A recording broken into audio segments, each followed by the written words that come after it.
మోషే గారితో దేవుడు అంటాడు, ఇదిగో పలుమార్లు మాట్లాడిన అలాగే చెప్పడానికి కారణాన్ని బట్టి నీ నత్తివాడైన నీ అన్న అహరోను వస్తున్నాడు చూడు, ఆయన నీకు తోడుగా ఉంటాడు. దేవునికి స్తోత్రం చెప్పండి. హల్లెలూయా, హల్లెలూయా. నీ అన్న తోడుగా ఉంటాడు. నీకు నత్తివాడు కదా, నీ మాటలు అతనితో చెప్పు, అతడు నీ పక్షముగా నిలబడి మాట్లాడతాడు.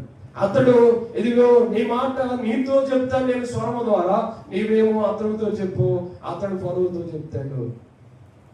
నీవేమో ఇశ్రాయేలు ప్రజలు డైరెక్ట్ గా చెప్పనున్నావు కదా, నీవేమో నేను నీతో మాట్లాడతాను, నువ్వేళ్ళు ఇశ్రాయేలు ప్రజలతో మాట్లాడాల్సిన పని లేదు, నీ పక్షాన అహరోను ఉన్నాడు కదా, అహరోనుతో చెప్తే అహరోను వెళ్ళి ఇశ్రాయేలు ప్రజలతో చెప్తాడు అని చెప్తాడు.